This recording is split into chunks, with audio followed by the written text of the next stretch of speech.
everyone.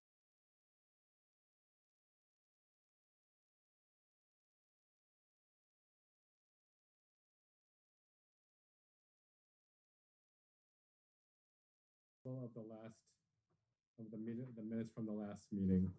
Everyone got a chance to take a look at the minutes. Any questions or problems or anything? All right, can I have a motion to, this is where it gets, this is where I always need to remember how this works.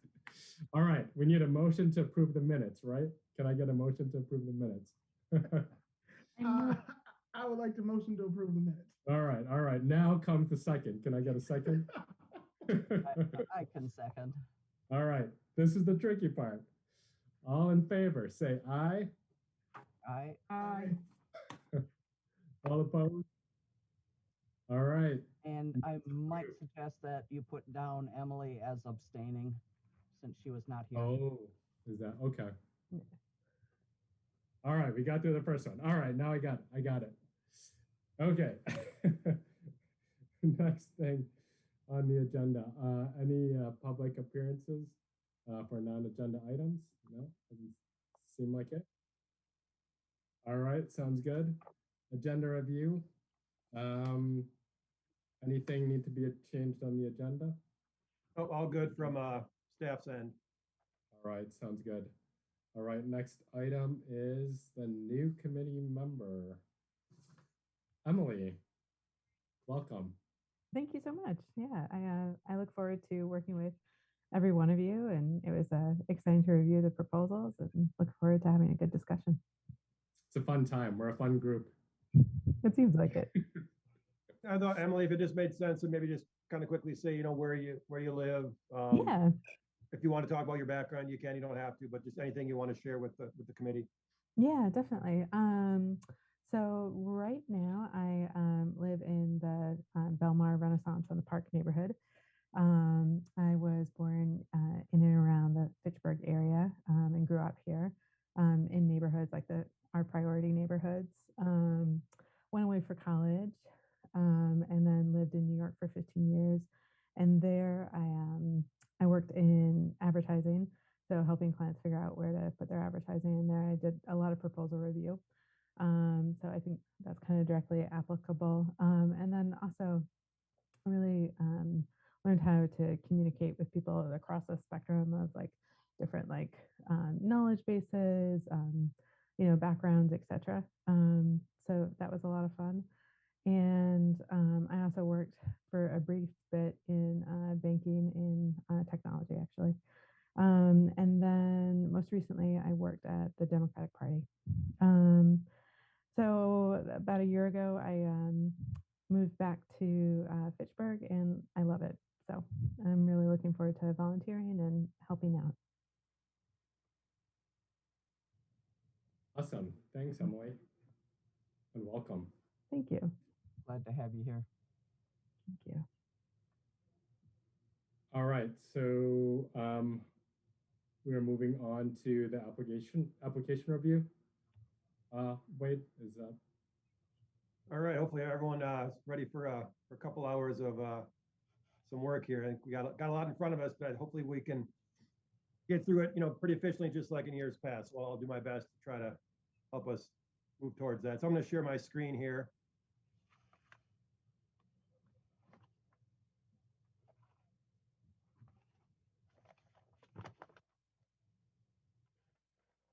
So I'm basically just going to work from the packet.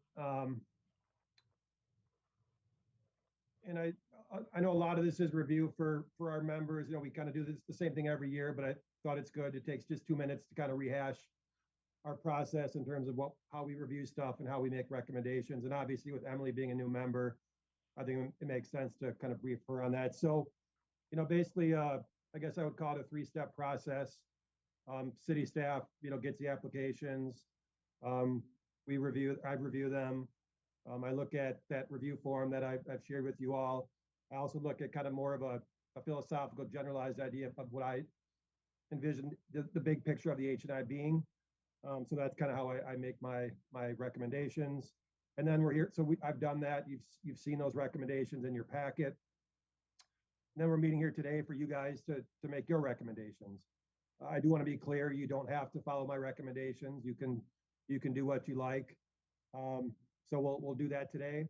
And then based on what you guys recommend, I will package that and take that to our common council. My goal is to take that to the next meeting, which would be, I believe, March 23rd, a week from this coming Tuesday.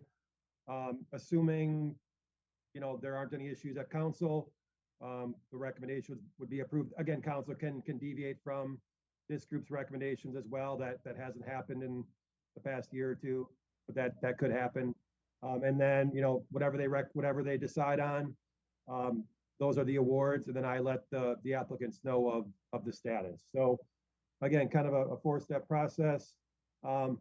Again, we do have an application review form that I did forward to you that, that's, in my opinion, a guide. It's not the be all end all of the evaluation process, but it is a tool that can be used by the committee. And then again, I talk about the big picture. To me, it's really about increasing communication, collaboration, and identification of common goals amongst our neighborhood and community partners in our priority neighborhoods.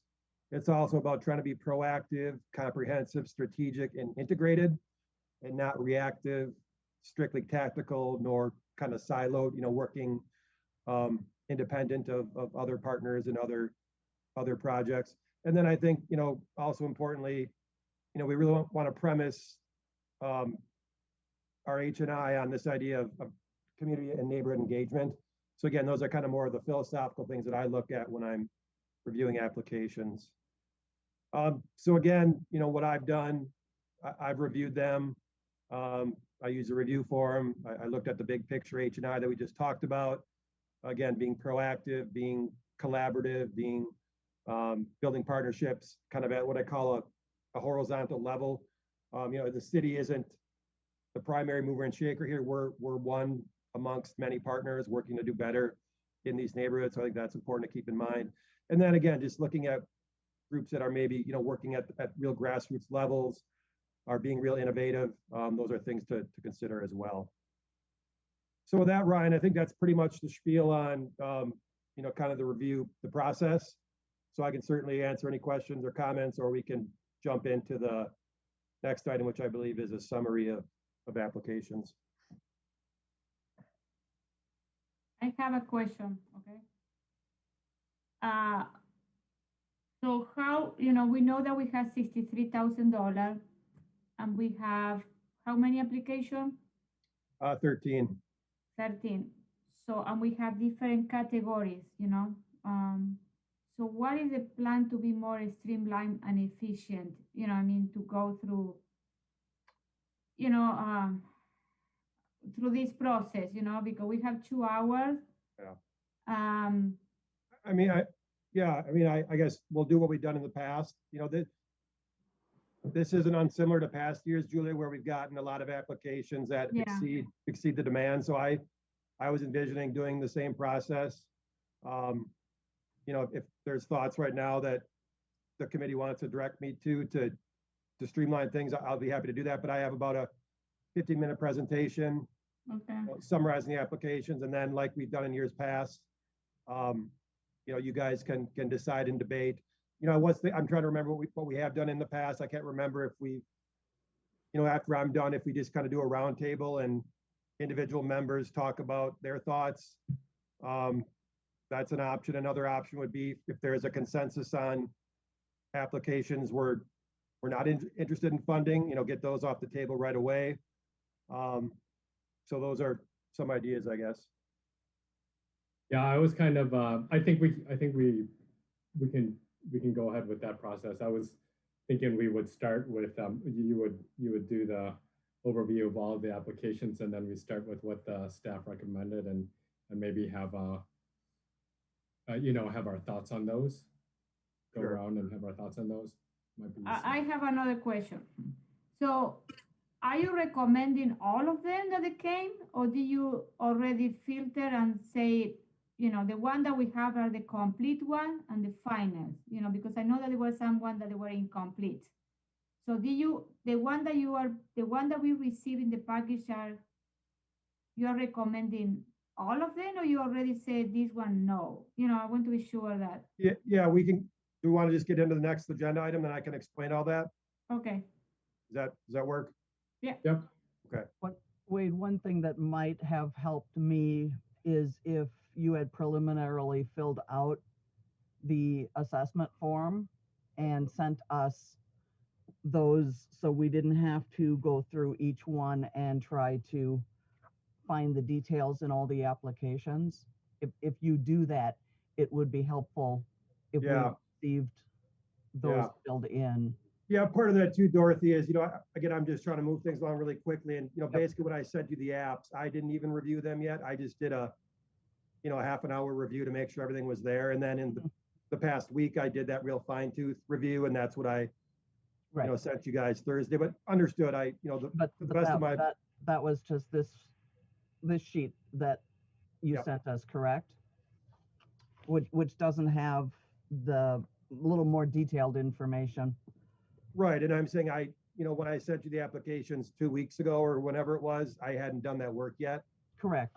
Mhm. But yeah, I can try to do Next better on year. that next year. Yep. Thanks. Sure. Okay, so I guess moving on to agenda item, I guess, is it 5B, Ryan? Is that where we're at, or 5C? Yep. Let's Okay. go ahead and summary of applications, 5C. So I guess what I did is I gave you the same information in about 2 or 3 different ways. I did prepare a memo for folks that like that kind of style. And I think what I'll do is I'll just skip over the memo and get right into the PowerPoint, because that's where, again, that same info that's in the memo is contained in the PowerPoint with a lot more detail. So with that in mind, just again, so folks know what we're talking about, we have our 3 priority neighborhoods. I think everyone's familiar with the neighborhoods. Again, 13 total applications received. About 100, I guess I added an extra 8 in there. It should be about 173,430, something like that. I do want to point out, we'll get into this, about $9,000 was a repeat application from 2020 under the assumption that they didn't know if that award would get carried over. Just so folks know, that award did get carried over, which means that application will get funded from the 2020 pot. So to me, it's essentially a moot application, and I'll talk more about that. And that was New Bridge, right? Correct. Yep. Great. And then I guess at the end of the day, to Julia's point, I did make 7. I did recommend 7 applications for funding, and I'll talk more about that. So getting into the applications, I'm just going to go alphabetically. Allied Wellness Center was the first application, requested 15 grand. The issue was food security. Generally, more specifically, this idea of storing, processing, and packing, and then distributing food via what they call community health workers, and also via kind of these community gatherings or community markets. The neighborhood they were working in is Belmar, Renaissance on the Park. Other considerations, obviously, food security generally is a very issue of immediacy. Certainly, the past year with COVID, it's become more of a pressing issue amongst communities. So that's obviously important. We did receive quite a few applications on food security, so that is something to think about. This request essentially is to purchase equipment to help process, package, and distribute that food. Allied Wellness Center is located, to my knowledge, in Madison, which isn't a big deal. It's in the Allied neighborhood with Fitchburg on all sides. But in my reading of the application, I had trouble determining how they would ensure that the grant monies go towards Fitchburg folks. So that was an issue. Similarly, I think to my knowledge, Allied Wellness Center is in their application, they seem to indicate that they have a lot of monies lined up for this project. I think almost $170,000. So I think the fact that they had a lot of money already in tow was another consideration in my mind in making a decision. So with all that in mind, I did make a recommendation of $0 to this group. And I think I can't remember, Ryan, if we want me to go through all of them and then take questions, or if you guys want to ask questions as I go on each application.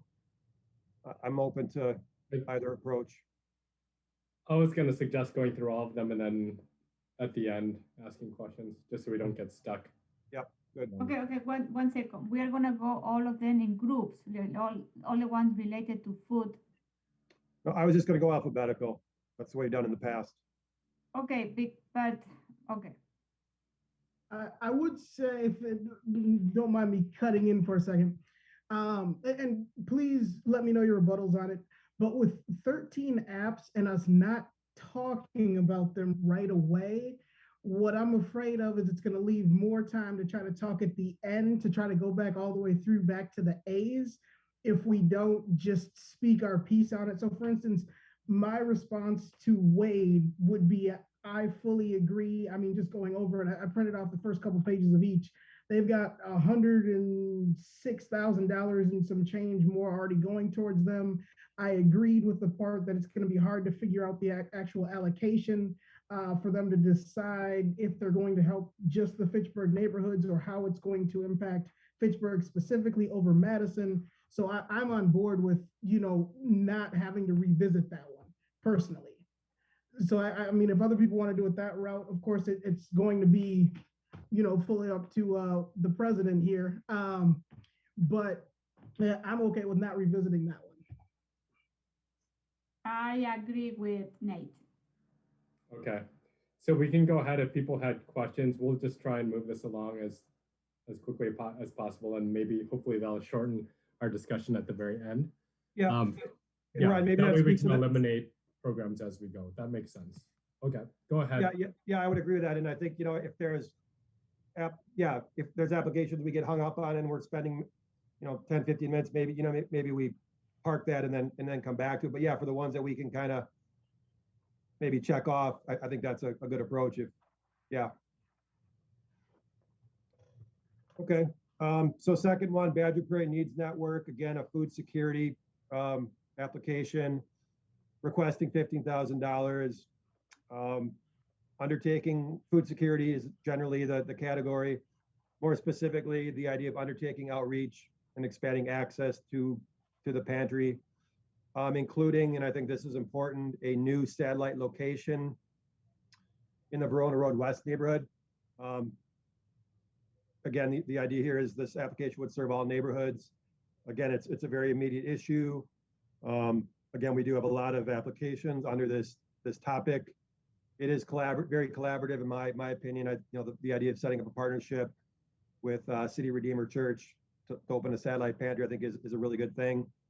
And then I think this group is a really solid group, very reputable. We funded them multiple years. So again, kind of a continuation of existing projects and existing partnerships. Now they did ask for $50,000. Again, I did mention this in my email. Given the quality of applications, I did make a lot of recommendations for partial funding awards in the neighborhood. So I'm making basically a partial funding recommendation of half the award, $7,500. So I guess that's the summary of that one. And now that I think, oh, sorry, go on. I guess now that I think about it, it might be helpful for me just to quickly touch on this graphic, and then I'll get, we can go back to the individual applications. So what you see in front of you here is basically my recommendations kind of summarized by project category to Julia's point, and by neighborhood.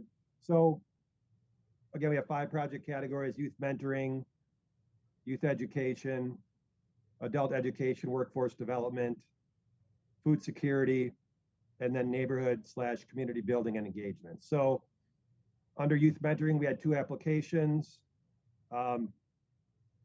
You can see what I'm recommending there is pretty substantial awards, entailing about 36% of total funding awards in 2021. Youth education, we only had 1 application. I didn't make a recommendation on that one. I'll explain why, obviously. So there'd be $0 there.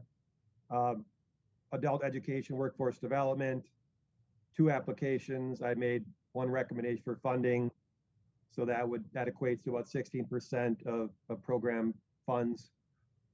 Food security, we received the largest number of applications under this category, 6 applications. So I'm recommending basically a lot of partial awards under this category, to the tune of $25,000 total. I guess it's four applications.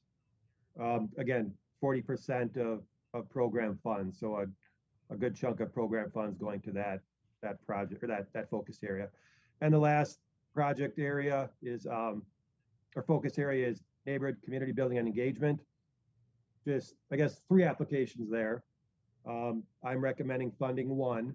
And I do want to point out that the one I'm recommending funding on actually covers 2 of the focus areas. It covers both food security and community building and engagement. That's 1,000 Friends of Wisconsin. So what I'm basically saying is, I think they asked for like 10 grand or 11 grand. I'm saying, 2,500 of that. I'm making a total recommendation of 7,500. 2,500 of that is kind of under the food security umbrella. 5,000 of that is under the neighborhood community building and engagement umbrella. I don't think I'm probably splitting hairs there, but that's just, again, I wanted to show a bucket of money in that community engagement focus area as well. So that's kind of why I came up with that approach. So maybe awesome that. job. I really like this part of my interruption. I'm sorry. The graph looks phenomenal with the table layout. The ones on the far right side under neighborhood that you left blank, was that just because it was a little bit harder to identify which areas or neighborhoods they were going to hit? No, that was just Wade I just was, a lot of data put in here, obviously, and I just totally overlooked that. I noticed that this morning. So yeah. Sorry, I didn't mean to call you out. I apologize. No, I was going to mention anyway. So if you look in this table, I think I filled in the neighborhoods. But I guess the gist of it is, yeah, I left a few areas blank that I shouldn't have. But like, I think Latino Chamber, I mean, let's see here. That's North Fish Hatch. I think Unidos and New Bridge, I also left. Unidos was all neighborhoods. New Bridge was all neighborhoods. And there might've been one other one I left blank. Oh, I think that was it. So yeah, so just an oversight.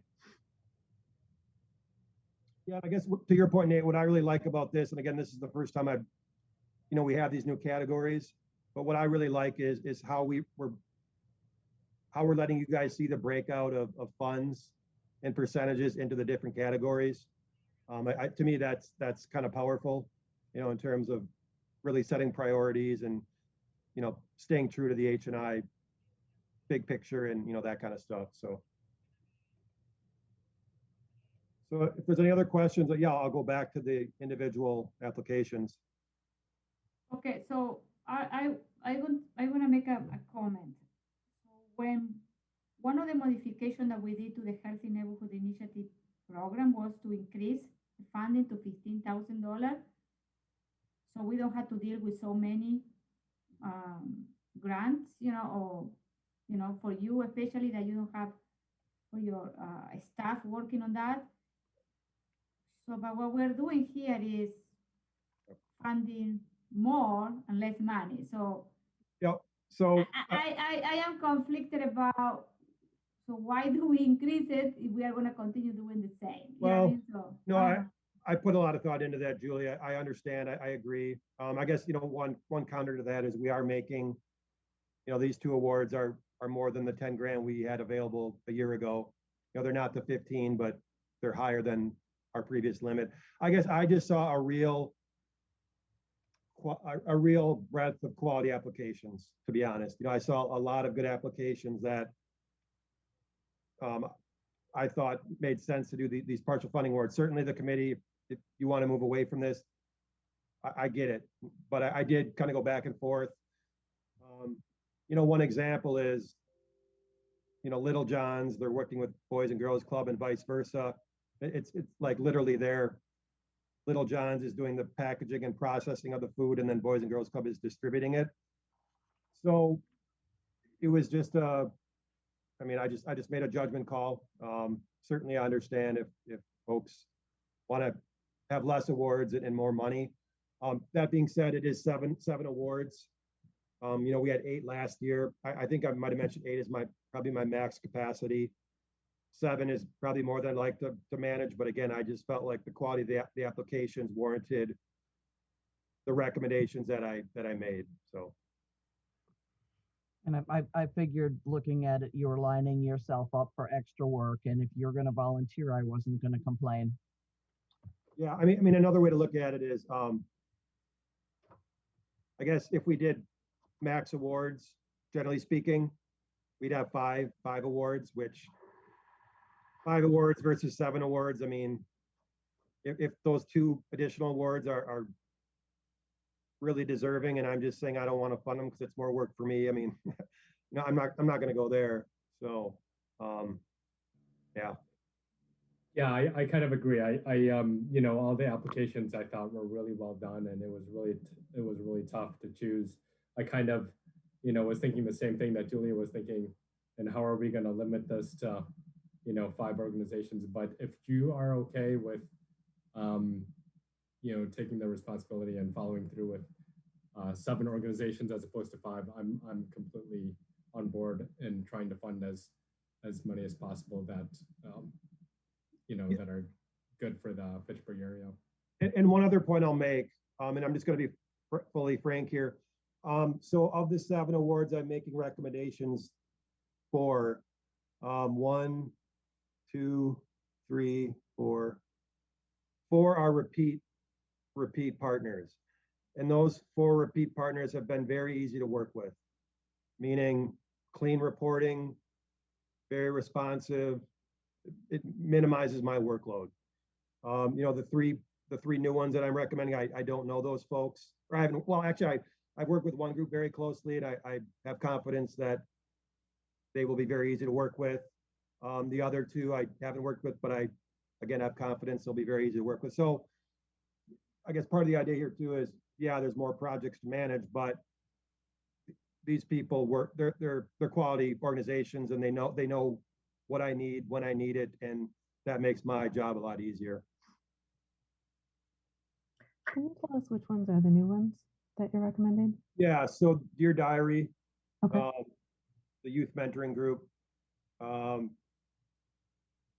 Little John's, which is, I think, we'll talk about that, but a really unique organization applicant. Definitely. And then 1,000 Friends, we've not funded them through this program, but I've worked with their staff on quite a few other things, and really good organization. Awesome. Thank you.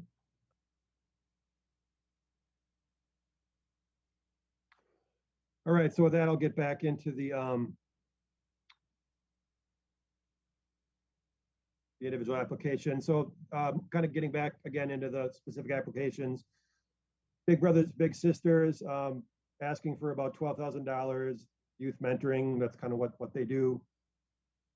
Excuse me. Generally speaking, more specifically, they wanted to really strengthen this idea of their big and little matches, strengthening and increasing those matches. They're working in all neighborhoods. Again, I talked earlier about being proactive and collaborative. You know, big picture. Obviously, that's what this group is all about, is really making an impact on young kids' lives. They are a repeat partner. You know, I mentioned these guys have been great to work with. I mean, their reporting is impeccable, incredibly responsive. Jill Wood is the person I work with. She's great. So I would make a recommendation again. Not a full award, but very close. $11,500. I have a question. Wait, last year last year when they received funding for us, do they provide you with all where in Fitchburg they have the mentors? You mean, know? I mean, I think they provide me with the areas that they call them the littles, the kids that they're serving. Yeah, mm-hmm. Yeah, I have that stuff. Yep. But they are working specifically in the neighborhood that they intended to work. You know, like a. Yeah, if you look at their application, they even break it out into like, because yeah, they serve other kids obviously, but they break it out in terms of their Fitchburg award versus the percentage of kids they serve in Fitchburg. I think it's like 12% of their total project.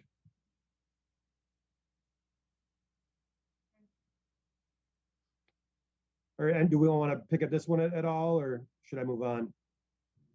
Does anyone have any questions or thoughts I about guess, or I guess the big Badger Prairie too. I guess if anyone wants to pick at that one, let me know. No, I think the Budget Prairie Network, is an organization, but we should continue supporting because, I don't know the number, but I think 70% of the people that go there are from the city of Fitchburg. So the city of Verona is also helping. And I think we should also do our part. And and also the other thing is they are, having the other, we're working with the church in Jamestown. So that one is great too. And I don't have any problem with them, so. Yeah, I agree. I think they do really good work, and they really try to reach out to Fitchburg residents. I think of all the applications that were about food security, I like to prioritize them because I know that they do quite a bit in Fitchburg, and they're really good. I also really liked that they were going to be setting up a satellite location serving the Verona Road West neighborhood.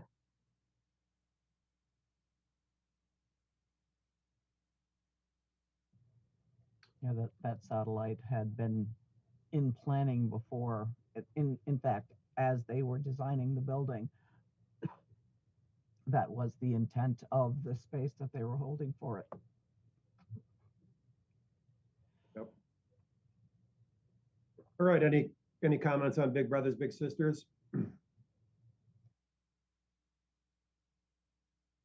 I thought their proposal was really strong, and they clearly demonstrated that there's a big need in Fitchburg for these services.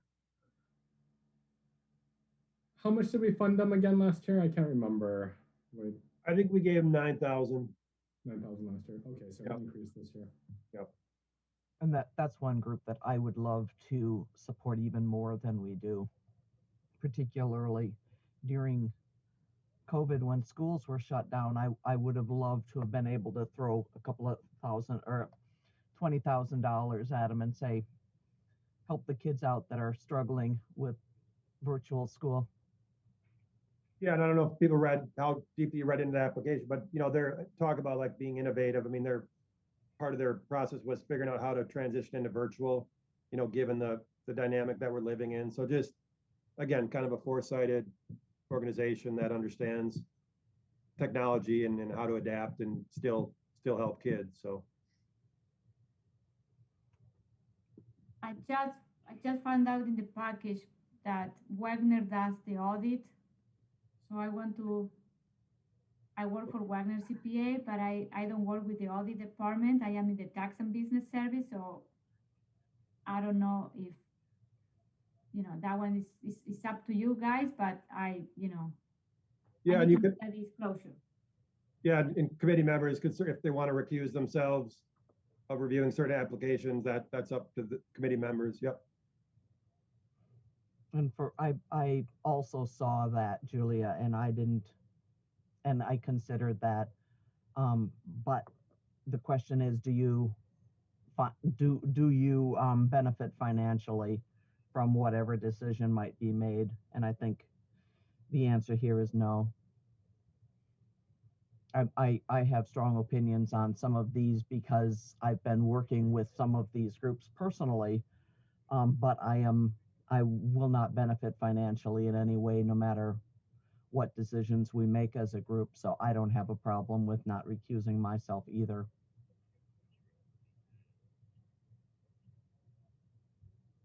Yeah, I don't benefit individually, but I don't know how my company benefit, either, because this organization get funded for several sources, not only from the city of Fitchburg. So that way will make a difference. So, but I want to make clear that, okay? So,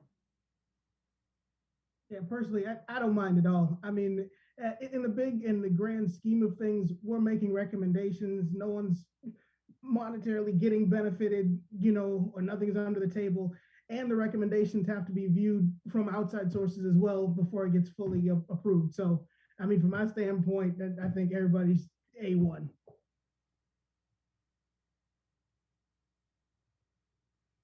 Thank you for letting us know, though, Julia. All right, moving on to Boys and Girls Club. Eligible application requesting 10 grand. Again, another food security application. They basically have what they call a family meals to go program, which is essentially like a food pantry type distribution thing. So it'd be a continuation of that. This, I think folks know they are kind of, where the Boys and Girls Club is located in the Allied, Belmar, Renaissance on the Park neighborhood, but this application will focus on the Verona Road area. I think in their application, they really understand that neighborhood's kind of cut off, maybe not as many resources as Allied area. So I give them credit for reaching out into that neighborhood. What I also really like about this application is this idea of collaboration. So I did talk with both Boys and Girls Club and Little John's before the meeting today. So really, this is a true partnership. If you kind of view food distribution as like processing, packaging, and distributing, basically with these applications, Little John's would kind of do the processing and packaging, and then they ship it to Boys and Girls Club, and then Boys and Girls Club gets it to people that need it. So, again, really true collaboration. I mean, separate applications that are doing separate things, but again, talk about a true partnership. I mean, this is evidence of that. The one, I guess, one issue to think about is for folks to get these meals, you need to be a member of the Boys and Girls Club. Per my discussion with Boys and Girls Club, that membership is free. You just have to sign up, but that is a consideration. So with that, they had asked for 10 grand. I made a recommendation of 7,500. Did they say you have to be a member? Yep. That's in the application. I don't know. I know that so just from my experience as a social worker in the Allied Drive community, I know that there have been extra meals that we've distributed to folks that haven't been members. So I don't know how strict they are about that policy. Yeah, I would have been surprised because I know that it's a show up and we'll give you food kind of place. Yeah, and that might be something that they have to put in writing, but I don't know how strictly they would enforce that or track it. Okay. What I like about this project too is that they I don't know if any of you have seen these meals. They're really elaborate. They're healthy. They're good. It's not like it's not like your typical restaurant or fast food type of meal. It's like it's loaded with fresh vegetables. It's really good. I really liked the proposal. The one thing that gave me a little bit of pause, though, is it focusing on the Verona Road West neighborhood. And in their proposal, they say that they're going to work with like community members and try and figure it out. But they were thinking either potentially doing like a satellite or doing transportation. And I guess I was thinking like with COVID, like how would transportation work? And it felt a little bit muddy to me. It just brought up a bunch of questions. Well, Little John's has the building over on Anton next to the New Fountains Apartments, and they have the Redeemer City Church that's also doing the other one. Little John's delivers the food in trucks. I would suspect that if they set up a distribution point on the other side, they would just truck those number of meals over to that side and have a second pickup time. Yeah, that makes sense. I don't know that for certain, but Yeah. kind of knowing the way things work, that's what I would guess they would do. Yeah. And I was thinking also, especially if there is that satellite food pantry at Redeemer Church, that could be a nice partnership there. Yeah, the one thing I was going to say, Emily, too, is that that was a little, just the write up, I think, wasn't as clear on how that was going to happen. So, but you know, yeah, that was I felt like they could have been a little more um, um, descriptive about what's going to exactly take place. Agreed. And just so folks know too, when we do make awards, when I notify people that they've been given awards, I do kind of do a check-in with them and say, hey, let's talk a little bit more in detail about what you're planning and how are you going to do this, how are you going to do that. So if that's a concern, and there is a recommendation of funding these folks, I can certainly, get some clarification on that. That would be great. Yeah. Wait, can I ask, because I cannot see in the proposal is which are the areas where they're gonna deliver the meals? You know what I mean? For this, the Boys and Girls Club? Yeah, where are they? Yeah, so it's the Verona Road neighborhood. Oh, So not the Allied neighborhood where the center is, but the area, off on the west side of, well, I'll show you here. but the Verona, okay, the west of Verona means we have Madison right there, so it's only fit for family. This one. You see that? Okay, so that area, okay. Yep.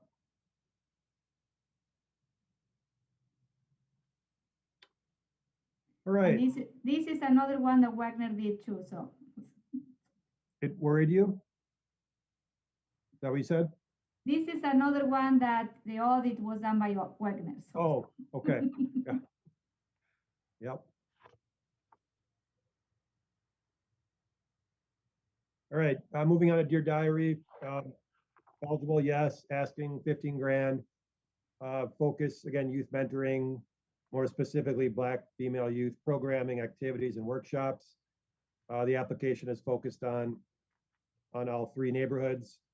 Again, some real collaborative aspects to it here. I do like, again, the fact that it's youth mentoring and that it's focused on a very specific demographic, young Black females. We haven't had an application that's been that specific. I think that's really intriguing.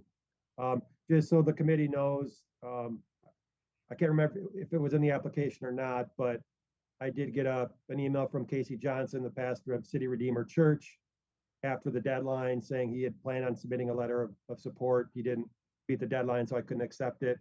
But I think, my understanding is I think the programming will be out of that church.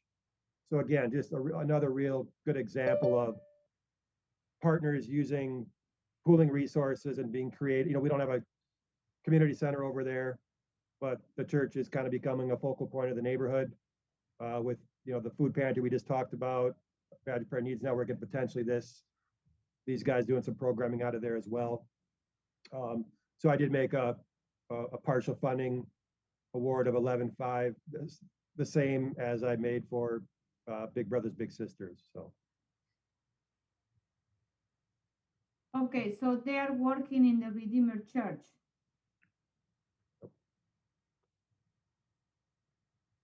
Okay, so the other thing I want to tell you is we need to all the neighborhoods need to be have the same equal amount of funding. Yep. We don't want everything going to one part of the city. yeah, good point. Let me just go back to that table. So let me see how I broke this out here. I guess I didn't.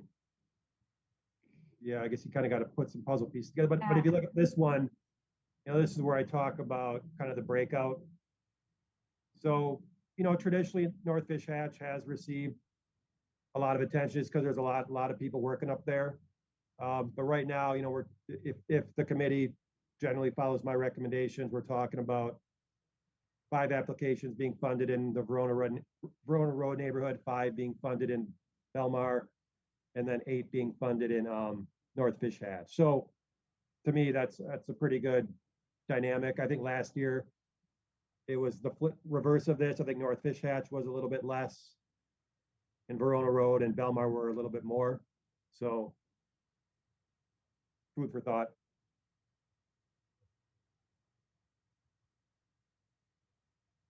Any other thoughts on Dear Diary? Personally, I liked it. I was looking down because I when I read over it, I knew that there was a point that I had missed before. And I sort of want to reiterate. It was on page 4 of the application that they submitted, and I liked how innovative they were in lieu of COVID, or in spite of COVID, however you want to look at it, to where the mentorship and the programming that they're going to facilitate will not only be in person, but they're also adding that digital virtual element to it as well, which I think is a key component for folks that are a little bit more hesitant to be able to go out, even with, Wisconsin expanding and trying to increase the amount of people that we can have in gatherings. So I really liked that aspect of it. So I just wanted to sort of throw that out there as well. Yep. One thing, if we do move forward and do the award, how their proposal was written, it sounded like they might be expecting to get the grant money up front. So we might just want to clarify that with them. Yep, good point. I have a question. This one is a program. Dear Diary is a program, or is a, because the organization name is Charles Hamilton Houston Institute. So this one is a program of them, or what is the? Yeah, I'm not clear exactly on the. I can clarify that. So yeah, Joe Maldonado, I think, joined the meeting. Oh, okay. Okay. Joe, you could, go ahead. Yeah, so Charles Hamilton Houston Institute is like an organization that's been around a while, for a couple of decades. Most of the stuff they've done in the past has been more on literacy for like elementary students. But the person leading Dear Diary is one of their board members who, essentially is doing the programming through the organization. So the organization is Dear Diary, or the organization is Charles Hamilton Houston Institute. The program is Dear Diary. Oh, okay, it's a program. Okay. Yeah. Yep, and they do have a website. I looked into that. If people want to learn more about them too. Yep.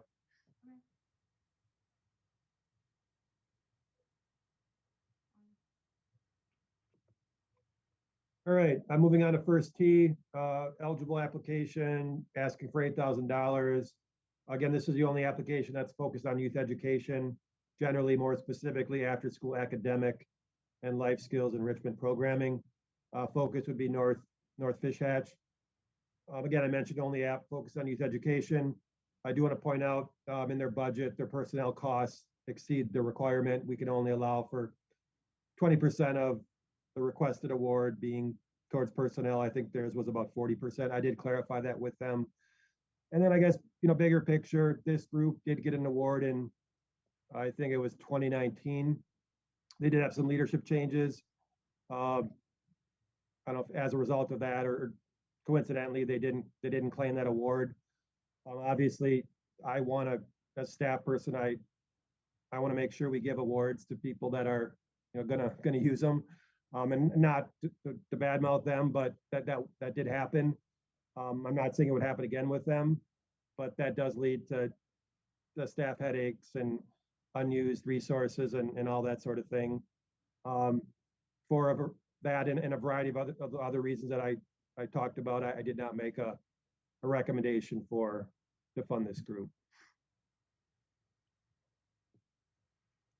So the sense was kind of, you would like the program to gel a little bit more before you're willing to take a chance again? I mean, maybe lack of organizational stability would be a good way to summarize it. Because they had submitted, 2 years ago, they had submitted an application. We made an award, and then they didn't collect it. So they didn't do the work to. I don't, to be honest. Yeah, to be honest, I don't know, Dorothy. I had sent a couple of different requests for clarification and didn't get anything. So, but yeah, I probably, or they didn't have the record keeping. I don't know what exactly. Yeah. So my question is, where did they do the after school program in there? In which location?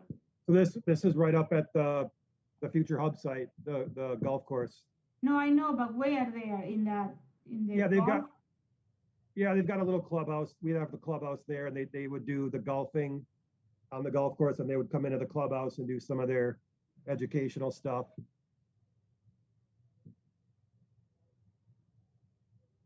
But they, because they said that they did it in 2019. They did what? Or what are you asking? They say that in 9 Spring, they were very successful. They had 120 kids participate in 2019. Yep. Yeah. So they've been doing the programming. I guess they're just asking for, I don't know where they got the money to do that, but I guess they're just asking for city money to continue what they have been doing. Yep.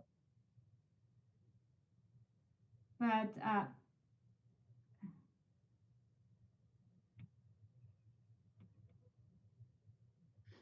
so what type of summing programming they are doing with it? They are doing like reading, math. Yeah, they have a whole curriculum. It's in the Okay. application, but it's kind of an innovative. I mean, again, I think they do good work. I think they're really. But you know what? My concern is that in that area, we don't have, after school close, we don't have anything in summertime. We don't even have a park for the kid to play. You know what I mean? So, and the only way that people can use the 9 Spring golf course is to pay to play golf. That's it. Yep. Nope, You're right. Yep, that's fair. You know what I mean? So my question is, if they're going to offer summer programming, because the other thing is, if you summer programs, they are very costly, expensive, and if they're going to provide, some structured work programming during the summer for the kids. Right. You know, I mean, it's something that I Yep. Yeah, it's an area where we really need this. You know what I mean? So. Yep. And this is what I am. I don't know if I disagree with you, Wade, but I think we should reconsider this one. Yep, and that's the committee's right to think that way. Another thing to think about is, don't quote me on this, but I believe their personnel costs were $32.50. Where is that? So that's like 40%. So if we do make an award, they would have to resubmit a budget that's in line with our requirements. And I'm sure they could do that, but just heads up there, I guess. Oh yes, most of the money is going to be. Yeah, it's like 2 coaches, and then I think there's a teacher. And so if you add up those line items, it's about, like I said, 40% of their funding request. Yeah, so that one, okay. So maybe they really need the money to pay. If they don't get the money, they cannot hire the coaches. Yeah. Yeah, that seems to be the majority of their costs. So, okay. Or not majority, but a lot. And then again, first tee, we talk about capacity of organizations to raise other funds from other areas. On their board of directors, they've got pro golfers that are, deep pockets and well connected. So, I think this group has a lot of reach to do fundraising and outside of city of Fitchburg as well. So.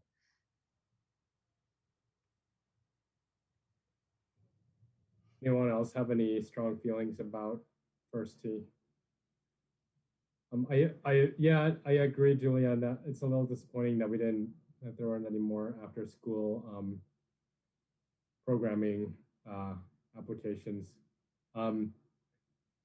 Yeah, I don't know. I wish there were more. I don't know how I feel about first tee. I don't feel really strong about funding them, especially now, remembering that we did award money to them in the past, and it didn't work out. I think I'd like to. I don't know. I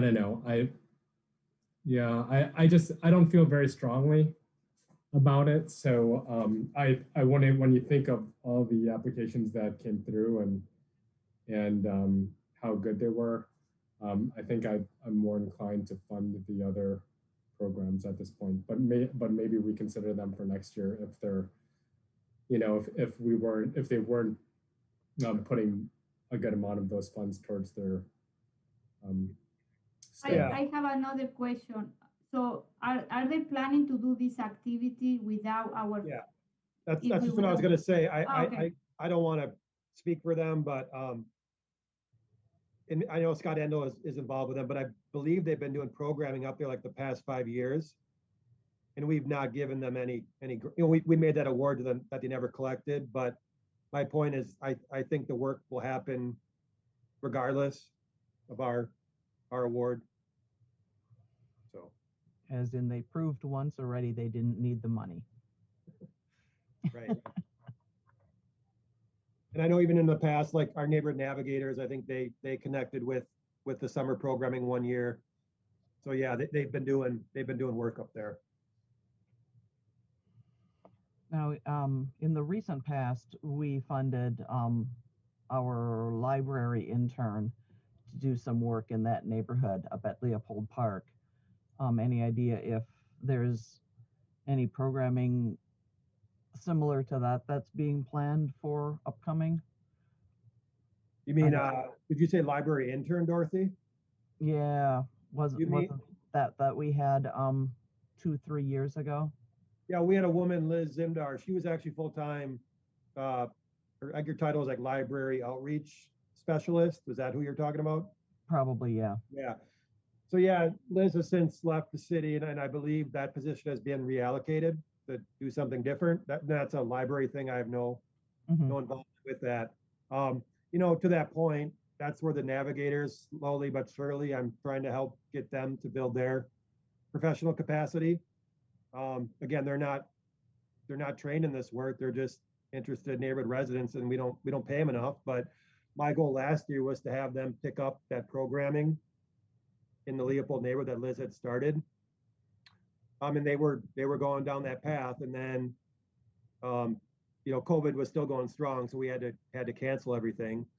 But you know, if there is a light at the end of the tunnel here with COVID easing up, my goal is to get them engaged again this spring in coordinating that planning. So potentially we could, and this would be like a city of Madison, city of Pittsburgh, you know, partnership kind of thing. But yeah, that, you know, I'm working towards that. So Cool. Thank you. all right, moving on to Latino Academy. Eligible application requesting 15 grand. Focus activity is adult education, workforce development, generally more specifically CDL. Commercial driver's license is the acronym. Training certification as well as computer skills training. They would focus on North Fish Hatch. Again, you know, adult education, you know, for folks that are in need of it, I think is very proactive. You know, they're collaborating with a lot of potential future employers, you know, Dane County Highways, Lycon, which is a local, I think, cement concrete company, you know, with the big trucks. And this would be a continuation of a 2020 program. So again, talking about that idea of building and maintaining partnerships, I think this is a great example of that. I spoke earlier about organizations that are really good to work with. A lot of folks on the committee here know these folks. They're really good to work with. Very responsive, good reporting, and I would be happy to work with them again. Again, given the quality of applications, I'm recommending a partial funding award of $10,000. I should point out too, I don't know, I can't remember in the application, but the 2020 program was to be at the Fitchburg Library. And I think they had to rethink that with COVID and maybe do some virtual stuff. But again, this idea of, you know, really honing in on Fitchburg and being a partner with city facilities, I think is a good sign too. So They are looking for a place to be, you know, Okay. in a Fitchburg. Yep. You mean for like their organization, right? Is that what you're saying? Yeah, I'm talking about just this programming. I think they might be doing it at the Fitchburg Library. So yeah. This I is one think of they those have the- organizations. Oh, I'm sorry. I was just going to say, this is one of those that, man, I wish we could fully fund, but I know that I just know, Baltazar, I know them, they just do really good work. And, you know, the population right now that's really struggling with COVID is the Latinx population. especially with employment. And so, yeah, if we had more money, this is one that I would have wanted to fully fund. Um, but yeah, given the situation, all the applications we got, I'm on board with this. And one thing to think about too, Ryan, is, last year our max award was 10 grand. That we gave them that, I think, and obviously 15 would be nice, but we are kind of maintaining city funding at a level that we have historically for them. So Yep. Yeah. Do you have any idea how many hours a week or whatever they need physical space for the program? no, I don't recall if that was in the. I mean, I think it's probably a couple. I don't know if it's like a weekly thing for a couple hours or a monthly thing, but I know for the computer skills training, like right now they have a mobile library, and so it basically what that looked like was people could check out laptops from them and then do classes at home. So they really seem to be like trying to work within the bounds of COVID. And then in terms of actual behind the wheel training, like in the big trucks and everything, they used to be able to do like 4 people at a time, and now they're down to 1. So they're trying to get more hours for the trainer too. Okay, so they don't need a classroom location sort of thing. It seems like right now maybe not, but I'm not sure. Like once COVID restrictions are lifted a little bit. yeah, and I just pick up on Emily's point. Ryan mentioned Balthazar. I feel like if he needs a space, he'll find a space. So I don't think that shouldn't be our concern. I think I'm sure he's got things lined up. All right. I thought their overall proposal was really well thought out, and I like how they also connect people to services outside of just the education pieces of it.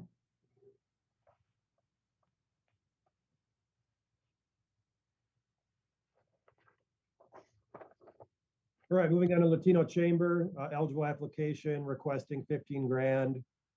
Focus area generally is adult education, workforce development, more specifically Latinx street vending training program, focusing on the North Fish Hatch neighborhood.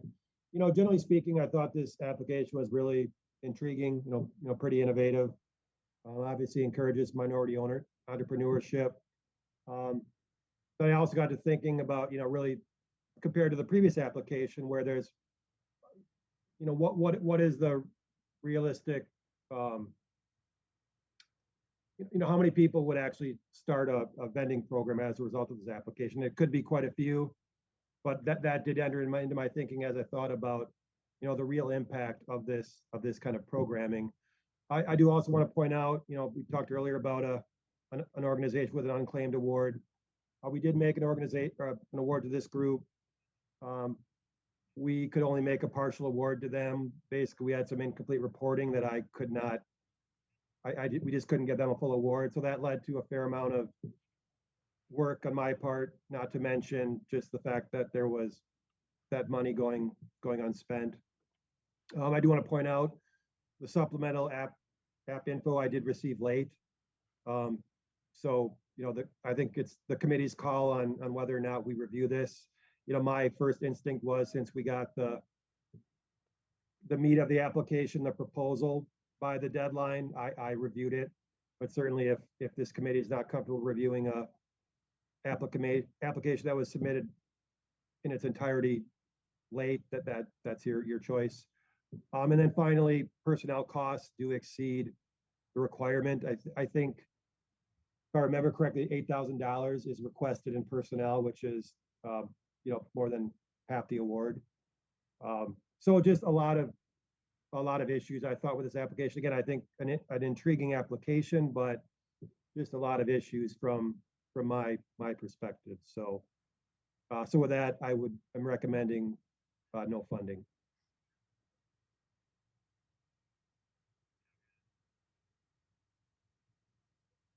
Anyone have any thoughts or comments? Otherwise, I would probably just kind of say that they broke two big things. One was not being timely. The other was extremely excessive personnel costs when both of those issues were clear up front. Plus adding in that they did not claim all their funds from a previous award tends to be a problem check mark for me. And just to clarify there, I've had groups where maybe there's a couple $100 where they don't claim, just, and they're under what they asked for. But I think this was in the thousands of dollars. So I just want to make the distinction between, that those awards that were left over. So, and this one was a sizable amount that was left over. And then those kind of issues need to go back to council as budget consideration kind of things, which becomes a bit of an issue for us.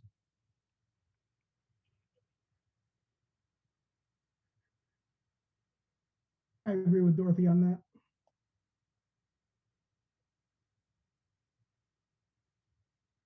Any other I'm thoughts? aligned.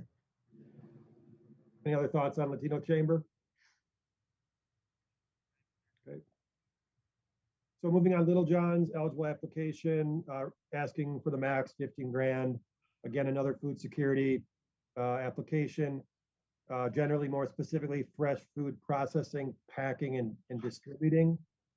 Food pantries again. So if you think about this idea of, how does food get to the people that need it? First, you got to get it, process and package it before you distribute it. So this is kind of the front end of that chain of activity.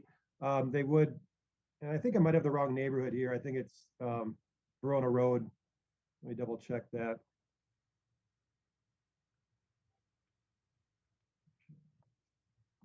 Well, I guess they're focused on all the neighborhoods, so mistake there. And then again, a very immediate issue. Obviously, we've received a lot of applications with this issue. Now, this is an equipment purchase, which I think is something to think about. It's essentially purchasing this kind of industrial level food processing and packaging piece of equipment. I did speak with this applicant, and the equipment will be used for this type of activity beyond this grant project. So it's not like, they're going to use this for this project and then, I don't know, do something else with it. And if folks know, and that kind of leads into the next point, this is a very unique applicant. I'm calling it a nonprofit business, if that makes sense. I don't know if folks, read the papers, but this idea has been in the papers, the past year or so. It's a really innovative idea of kind of a local chef who has some successful restaurants in the area and in Fitchburg, essentially creating kind of what he calls a pay-as-you-go restaurant. So really looking at gathering excess food from grocery stores, restaurants, and then packaging that in a way kind of under this restaurant umbrella to folks that can pay whatever they can or maybe can't pay. So again, in terms of kind of creating identity for Fitchburg, I think this is a really cool idea that the city, I think, should be interested in supporting at some level.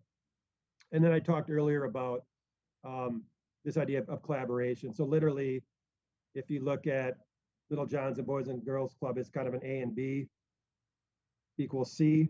This is the A, Boys and Girls Club is B, and then the C is getting the food to the people that need it. So so with that, again, I'm making basically a partial funding recommendation of $7,500. So yeah, certainly take any questions or comments on this application. Just a little bit of a clarification. What they're doing is they're taking that excess food and making meals out of it.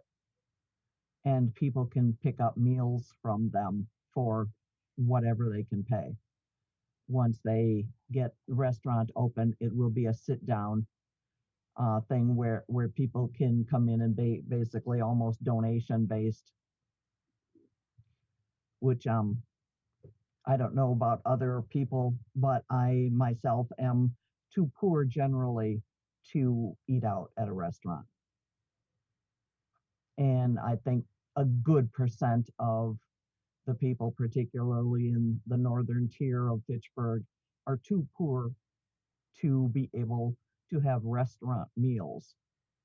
And that is what they provide, which is really, really excellent.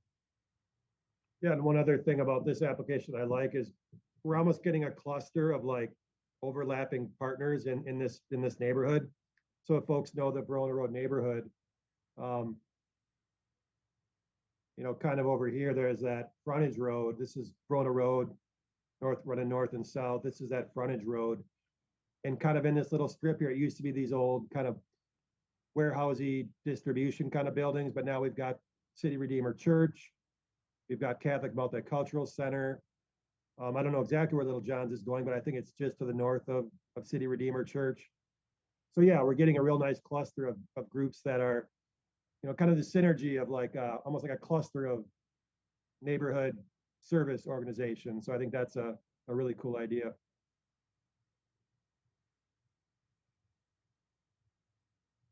Yep, I agree. Just I think it's just this, his idea is really unique, and I want to help them get it off the ground. And he just contributes so much to Fitchburg. I think it would be nice to see this this take off.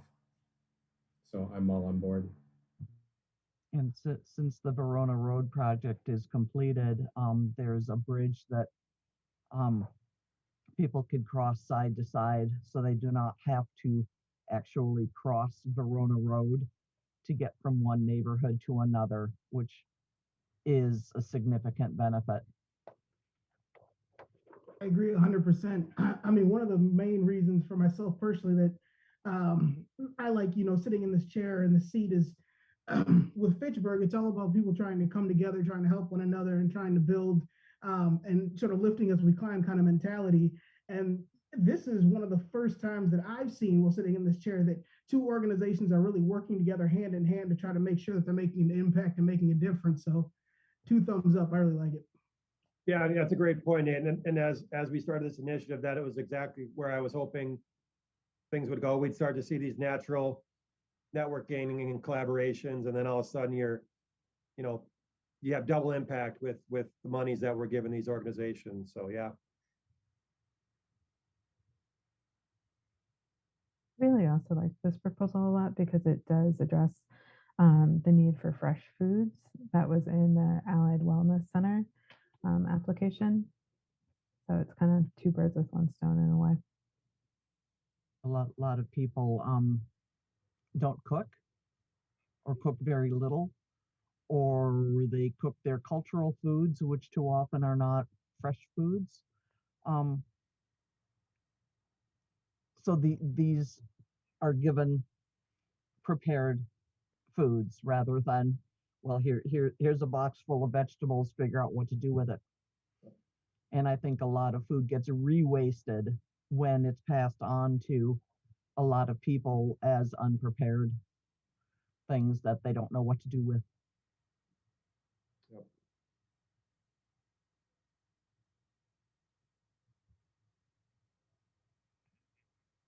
All right. Any other thoughts on Little John's?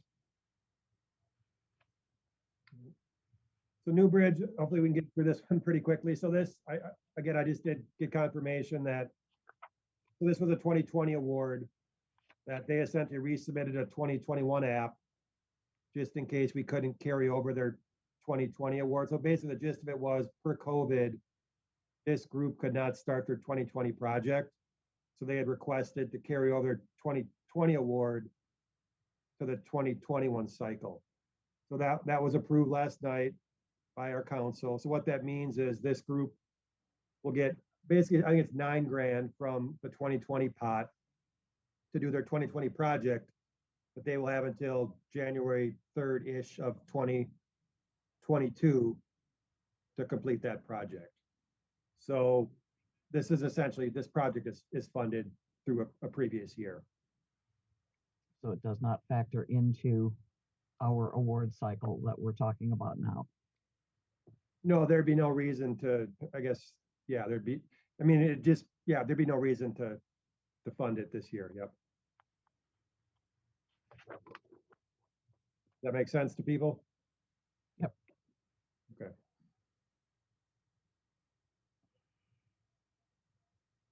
So 1,000 friends, eligible application requesting about 14 grand. So this was, in my opinion, the only application that really had kind of equal parts under two program focus areas. The first being neighborhood community building and engagement, which it was the only app under that category. Or no, excuse me, it was one of three, but the only one I'm recommending funding for. And then again, it also kind of touched on that food security piece. Really, this is about enhancing the community garden up at Leopold School and distributing the produce via an existing food pantry that they have at the school, and then also holding, community engagement and educational events. Now, again, kind of like the Little John's one, this is a capital project. A lot of it would be money towards supplies to improve the garden's capacity. We did fund a similar project for this garden a couple of years ago. It was a little bit, it was garden focused. It was, in my opinion, it was different. It was more about funding a nonprofit gardening organization to hire what they call a gardener in residence, which basically was kind of this person that oversaw the garden and tried to encourage more use of it. So I feel like it's a different application with a different focus, but I want to be clear that we did fund this kind of a similar project a couple of years ago. Again, it is focused on two different program focus areas. It is very collaborative, Leopold School. And then also this group has developed a relationship with our neighborhood navigators. So it would kind of maintain and enhance that relationship through this project. I do want to point out, this is Leopold School is in Madison. But obviously I don't know what percentage of kids that go there are Fitchburg kids. I did talk with the project director on this, and he will quantify money. If we make an award to them, they will quantify monies going to Fitchburg people. They will do that record keeping. So with all that in mind, I did make a partial funding recommendation of $7,500 for this group.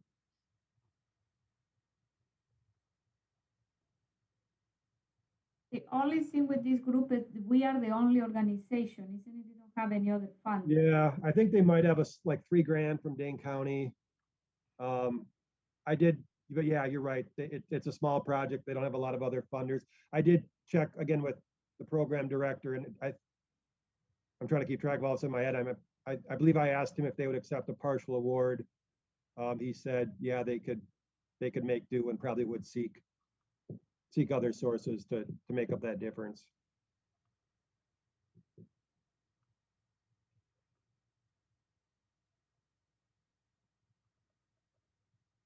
I'm on board with funding them. I think a lot of to be honest, I don't know what percentage of families from Fitchburg go to Leopold, but I think it's a high number.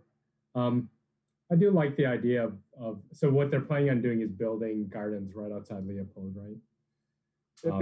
Yeah, building gardens, and then as a result of that, increasing garden capacity to grow stuff, and then actually taking that stuff and distributing it via the food pantry, and then also kind of maybe doing some educational events or engagement events. But yep, that's right. Yeah, I just like all the pieces that they're including, and then also connecting with the neighborhood resource navigators. I just feel like that's a good collaboration. And I talked earlier about, again, we haven't worked with this group, but I know these folks. They're reputable and solid and efficient. And then to the point of they've been invested in this neighborhood for years. I mean, I don't know how many years, but they're kind of working on what they call a green schoolyard project at Leopold, where they're trying to improve the school grounds. We've never funded them at any level. So I think this would be a nice way to, not obviously for this project, but just to reward them for a lot of work they've been up to the past years as well.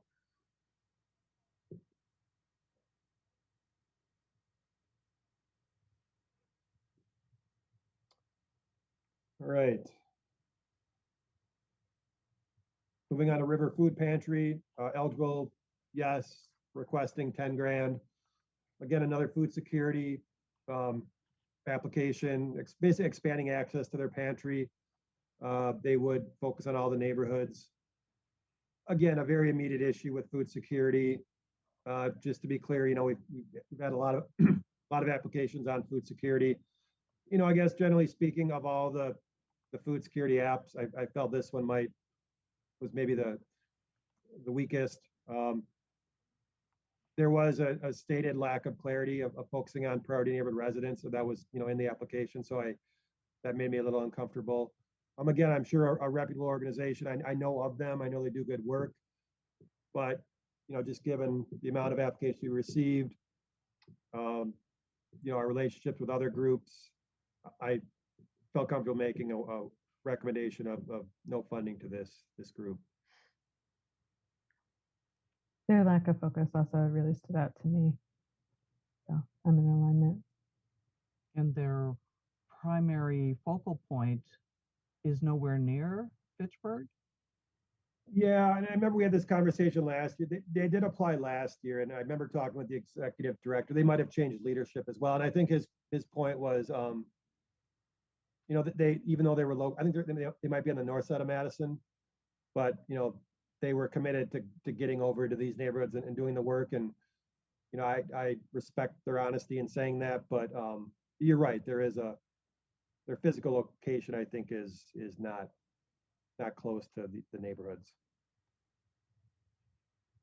Yeah, I was unclear on how residents were accessing that, if they were going there or if they had another distribution site or what was going on there. But we got so many applications for food security, so I agree. I thought this one was.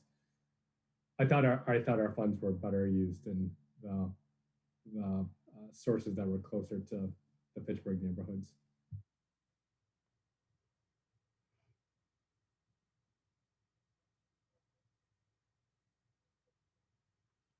All right, we made it to the last one. So Unidos, again, eligible, requesting the full award, 15 grand.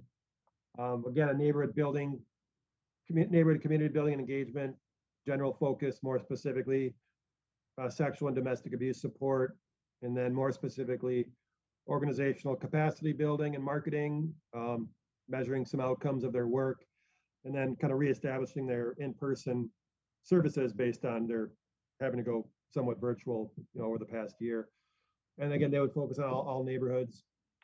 Again, obviously, this type of issue is ones that needs attention and focus and resources. It's very immediate. But and we have funded these folks in the past. I guess, with a little bit of a refocusing of our program with the focus areas and with just the the amount of applications we have received this year and the strength of those applications and matching up those applications with priority needs in the neighborhood, I just felt like this application might be a little bit of an outlier, given our priorities. Certainly is I think eligible, but in my head, it kind of qualifies as I'll call it an outlier. And then, much like Allied Wellness Center, this group does have, it looks like, a sizable amount of matching funds. So our monies, while certainly significant, they have quite a big pot that they're currently working with. So based on those factors, I did recommend a funding of no dollars for this year. The one question I think I would have for Ryan more than anyone is, with COVID, do you know any statistics about increase in particularly domestic abuse issues within our communities? I don't have those statistics. I had a conversation with Madison Police at one point, but they were telling me that they didn't have increased phone calls, but that was specifically in the Allied Drive neighborhood. But that's Madison. But but this is the one that I really wanted to fund, but I agree. Um, I agree, Wade, that it seems like they have a lot of other monies coming from other places, but when you look at the, when you look at the data that they provided, it seemed like pretty significant.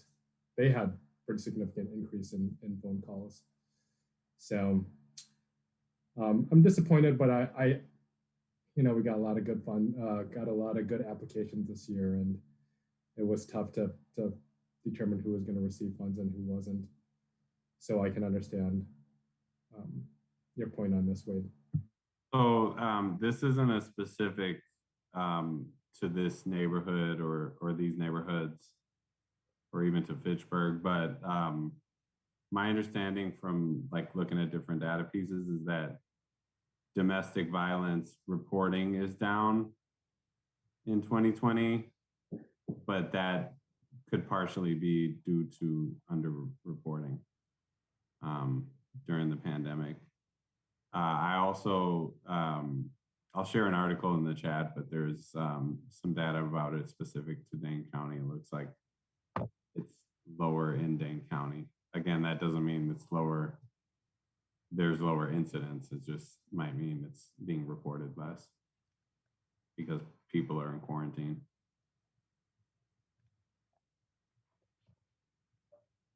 Okay, that was my main consideration for what might make a difference in this particular one.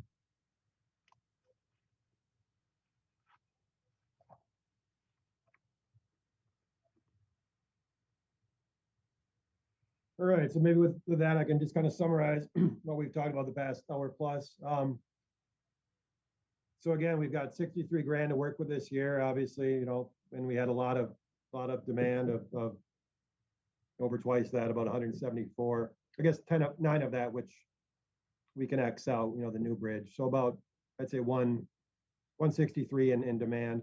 So again, Badger Prairie needs network. A partial award, basically half, 7,500.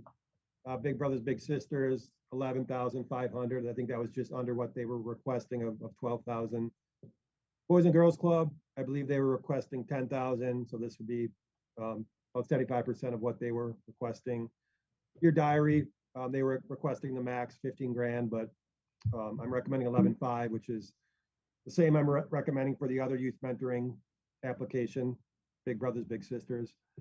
Latino Academy, I think they requested 15 grand, but to my earlier point, we did fund them at 10 grand the past few years. So this would be a continuation of city funding at a certain level. Little John's, a new applicant, basically making a partial funding request of half. I did connect with them, and they would gladly accept a partial award as well. And 1,000 Friends, again, this would be about a half award. They requested, I think, 14,000. But again, I think given the, kind of what they can do with a partial award, I think they could do a lot of good with $7,500. So with that, that's, I guess, again, kind of a summary of recommendations. I just do want to reiterate, a couple tables here that we talked about. So again, I think a nice distribution of awards in the 3 neighborhoods. I mean, we're not seeing one neighborhood get all the awards, that kind of thing. I think there's a real nice distribution of awards. And then I think, to Nate's point, I like this table as well. I think it really quantifies some of the things that we know we're doing, but you can see them with the numbers. So again, 35% of program funds being recommended for youth mentoring, about 16% being recommended towards adult education, 40% being recommended towards food security, and then 8-10% being recommended towards neighborhood and community building. So with that, I think that's all I've got. So yeah, I guess now I know we've talked a lot, but I mean, yeah, committee can hash this out and figure out, what recommendations you want to make to the council. So open for discussion. Does anyone have any thoughts on the recommendations?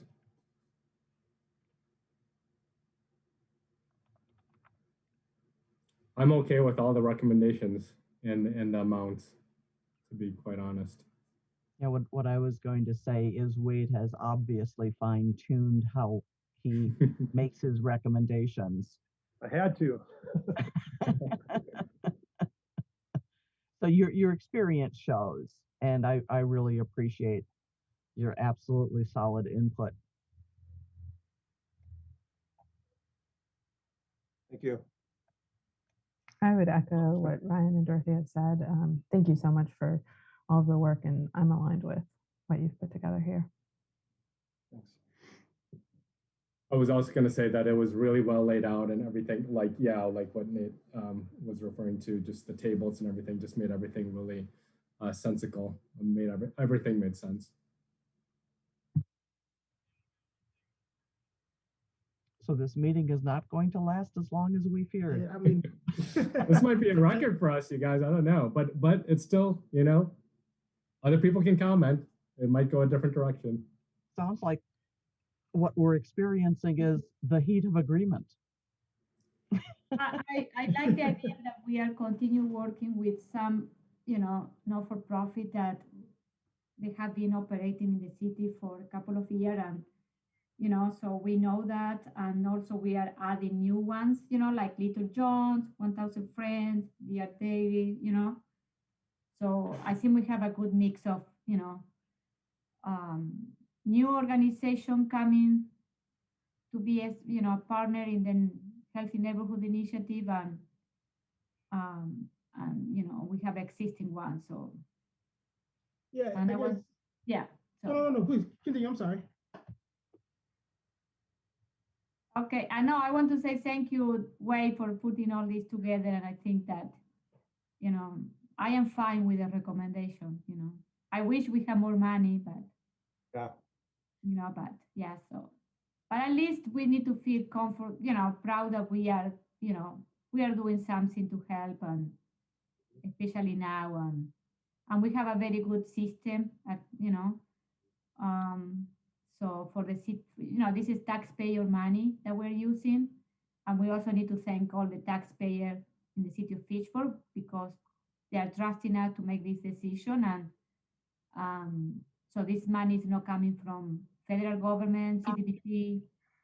This is taxpayer money.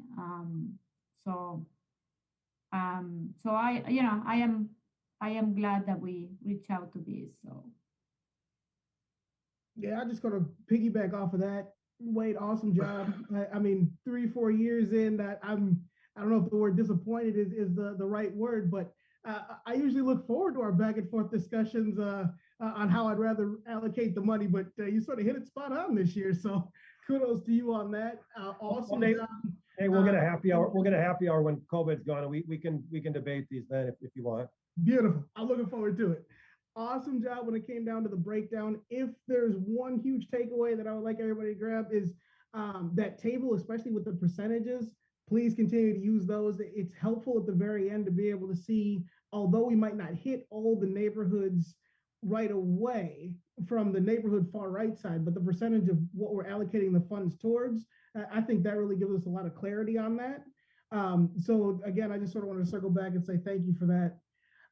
Also, if it is possible, once, you know, COVID starts to loosen up a bit and restrictions start to lift, I think I may have mentioned it last year and maybe the year before, but especially with the Navigators, they have their hands in a lot of these activities, a lot of these organizations, a lot of some of these different programs.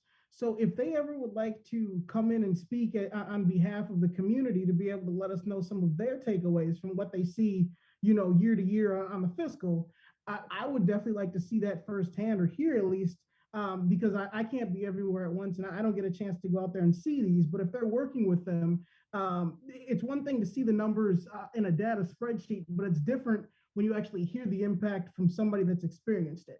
So I would like you to pass that along to them if at all possible. Yeah, good point. And I, to be honest, Nate, I've had that thought since they've been on board, and I think I'm still trying to learn kind of their their capacities and their comfort level and trying to help them grow as professionals and not overwhelm them. And but yeah, I will continue to think about ways to get them in front of this committee so you guys know what they're up to, and the impact they're having.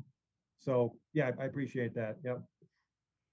I'd kind of like to get them on the schedule for committee of the whole to check in with the entire council, and then this group could be invited to participate in that.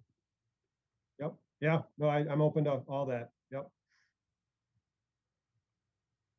I think that's a really good idea, Nate, about the neighborhood navigators coming to visit. I hear about them all the time, and we mention them a lot here, and yet I haven't met one neighborhood navigator. So yeah, that'd be kind of neat. But yeah. And Ryan, actually, you've been on my list to have a sit down with them, and I knew you were so busy, but now you were on my list to have you meet them. So maybe we'll make that happen soon. Yeah. Yeah, it'd be nice to get at least a couple of the area JFF workers to meet with them and talk about what each side does. Yeah, well, to that point, Dorothy, they actually work very closely with the North Fish Hatch JFF worker, Jeanette. Okay. And that's kind of where they were originally focused on that area. But they meet with her every 2 weeks. And then, about a year ago, I did get the okay to have them work in all the neighborhoods. Mm-hmm. So Ryan, you may know it. I forget the guy in Verona. What is it, Eric or Alvin? Oh yeah, Eric. Yep. So they've met Eric. We haven't been able to follow up on anything, but my goal is to get them connected back with him and then with Ryan. And then then they can really branch out into the other 2 neighborhoods as well. So. And they should take a trip down to Badger Prairie Needs Network, which is where the JFF worker that is literally for Fitchburg neighborhoods here works out of. Okay. And they can tour that facility at the same time. Yeah, I feel like they might have been down there. I can't remember, but yeah, that's another good idea. Yep. Is there any budget or talk of having additional neighborhood navigators? Right now we have 2, is that right? Yeah, that's a really good question. So, and I think most folks know this, but right now the navigators are completely funded by Dane County. We get about 21 grand a year. We pay them about 13 bucks an hour. And that equates to them, I think, working a combined 30 hours a week throughout the year. So my goal is to get them a living wage, to work in all 3 neighborhoods, and have more hours. For that to happen, the county isn't going to give us any more money. For that to happen, it would either need to come from outside sources or city budgeting. One thought I've had in the past, and I don't think I may have touched on it, but I never pushed it, is does this committee start thinking about and allocate a request, as we make a request every year for funding to the council, do we make a request for 10 grand of that to go to the navigators? That being said, I want the navigators to show justification for that, meaning growth in their positions and tangible outcomes. And they're doing that. And I have that data, but that's kind of where I'm thinking long-term. And to that point, another goal, and this may not be realistic either, but I almost envision it as like a navigator mentorship program, meaning Carmen and Elizabeth, who are our 2 navigators, they've been on for 3 years. They're learning the ropes. If we are able to figure out additional funding, we find interested navigators in those other 2 neighborhoods, or maybe it's just one navigator in those other neighborhoods, and then they have the same positions Carmen and Elizabeth have, but instead of me trying to mentor those new navigators, Carmen and Elizabeth become those mentors. So you kind of have this, program of mentorship and that sort of thing, and collaboration and whatever good things come out of that. So that's where I would like to grow the navigator program long term. I don't know the realisticness of that, given all my other hats I'm wearing and limited city resources, but just so the committee knows where my head's at, that's where it's at. So You're going to be involved in redistricting as well as the annexation of the town of Madison the next year or two. uh, Is that correct? definitely redistricting. I think some other planning staff is involved with some of the town of Madison stuff. I'll be probably tangentially involved with that. And I think a lot of that's just, it's a lot of procedural legal stuff that, and finance stuff, for city departments, but, and that'll come up in our next agenda item.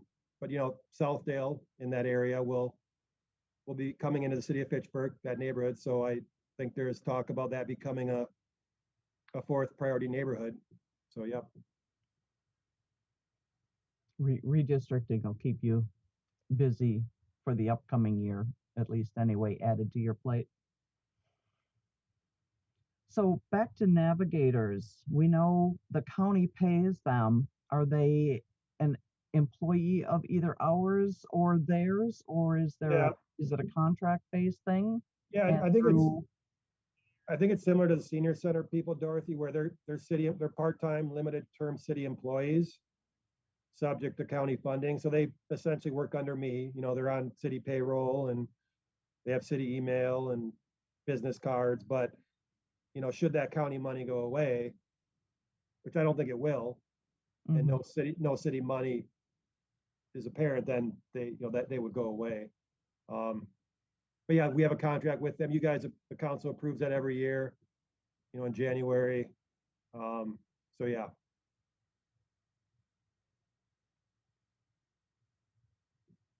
Wait, when you're gonna make public this, the award after council approve it, after March 23rd? So what we just talked about today, Yeah.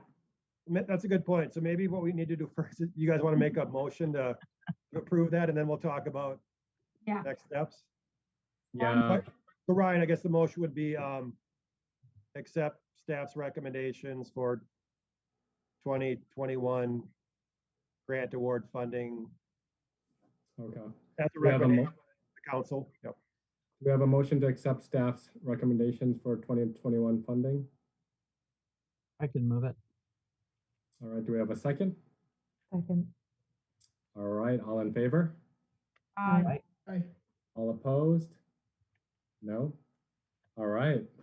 Wow, Yeah, that so was fun. we'll just Yeah, go ahead. quickly touching on that to Julia's point. So I will now package all that stuff up for the council. And then again, the next council meeting will be March 23rd. So I don't anticipate any issues there. And then once council approves that on the 23rd, that same week, I will probably notify people. And then, yeah, we can do press release and website or, just the normal distribution channels that we've done in years past. So yeah, as soon as council approves, Julia, I will work on notifying people. Thank you.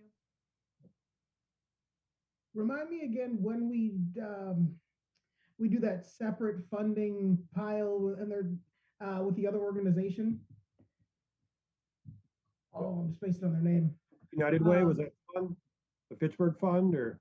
Yeah, yes. Yeah, so so I will also, my goal for the next council meeting as well is to prepare what's called a budget amendment to request that money be redirected to the Verona Road Teen Center study. And that was what you guys directed me to do at the last meeting.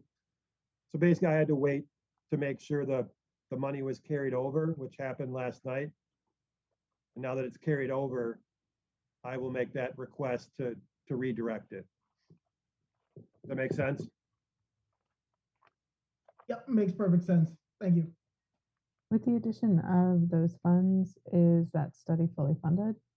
Or is there still a gap? I think it'll be pretty close. I mean, and I'll need to talk with the representing Alder on that. But I think with assuming this stuff gets approved, I think we'll get a really good process out of the funds we have available. Awesome. Yep. So Ryan, All I right, think go ahead. can we move on? Move on to our potential committee expansion. Was that something you were going to talk about, Wade? That shouldn't take too long. I just want to share my screen again. So can folks see a Word doc? Okay, let me just maybe zoom in a little bit.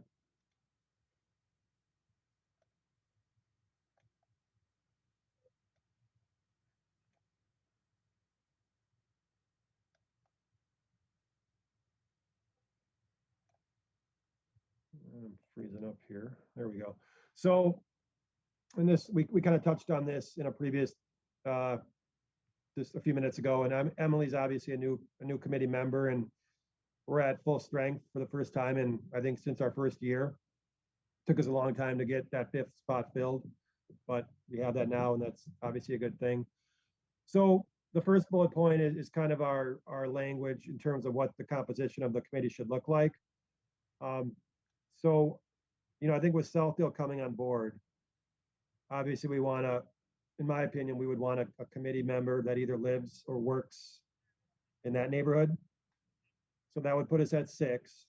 Generally speaking, you don't want an even numbered committee for voting purposes. And generally speaking, most city committees are either 5 members or 7 members. So what I would propose, and again, this isn't my decision, just food for thought for you guys. I think where I want to go with this today is for you to make a recommendation for me to take to council.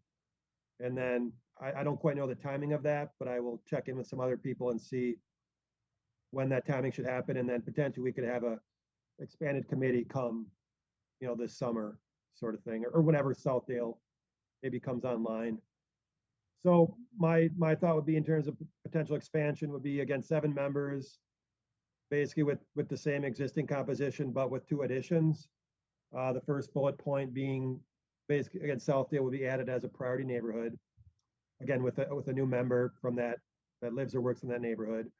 And then I would propose kind of what I'll call an at-large member. With that member, basically they could come from any one of the 4 neighborhoods, either living or working, or they could be a city resident at large. And I think that might be interesting to add some non-priority neighborhood perspective as a committee member. So again, these are just thoughts. Whatever the committee wants me to do, I'm happy to do. But I think the gist of it is we should probably come up with some agreed upon idea for committee expansion. So with that, you can certainly answer any questions or comments that the committee might have. Yeah, I don't mind moving to motion, and I'm 100% supportive. I'm just curious, honest feedback here, how well you think it's going to go if we go to 6 and then 7 to keep it at, odd numbers when we struggled to keep the numbers that we had currently for the last 3 years, 4 years. That's exactly it. You're right on, Nate. You're right on. I just full disclosure, we've had an alder the past year or so that's been really interested in helping us find that fifth member. Without that real push, that alder, we might still be at 4 members. So yeah, that is a concern of mine. Keeping full membership. Yeah, no, I that is a concern. Yep. There was a suggestion of someone that's interested in the west of Verona Road neighborhood that lives over there also as a potential member. Right. So that's a really good point. Plus, I think since the concrete might be soft, but it's kind of set that we will be taking on Southdale, I wouldn't mind working ahead of having actually worked through the process and invite someone from the Southdale neighborhood to come in before next year's program starts. Yeah, and then I guess back to Nate's point too, I think Nate, the second bullet point here, if we do an at-large member, obviously if we make that criteria city residency, I think we really open up our potential pool of folks that could serve on the committee. And granted, those folks aren't in the neighborhoods, but I think bringing in a non-Prairie neighborhood resident person might be a good perspective. So Uh, I think that we need to be optimistic, and we are a new group. So, so we don't have enough traction like other commission and committee in the city that have been there for a long time. So I think that, we already have a person that applied from Jamestown, to be in this committee. So we have two people apply in, Emily and I don't remember the other person. That's just this year. So because Joe Maldonado did, try to, to talk to the neighbors, promote outreach in District 1. Um, so I think also elders representing those districts should also be doing outreach, to the neighbors, and helping with the recruitment too. But I think that I am optimistic that this group is eventually uh, is going to be a group that people really wants to be. So I don't think that we are going to have issue recruiting people in the future. We always going to have an elder. We always going to have a people from SIDA, and I think we need to do, Southdale. For sure, we need to have someone from Southdale. And then I think if if we do a good outreach in the community and promote this, what this committee does, you know what I mean? So we can, I think we're going to have more people, interested in, in joining the committee, so, you know what I mean? So do we have terms from this, from the, I don't know that, do we have, yeah, and that's a good point. And that's where I'll need to talk with some other city staff. okay, I'm not even sure because all of our basically our committees, unless it's an ad hoc committee, which means like Yeah. temporary, they're all Okay. they're all codified in our city ordinances.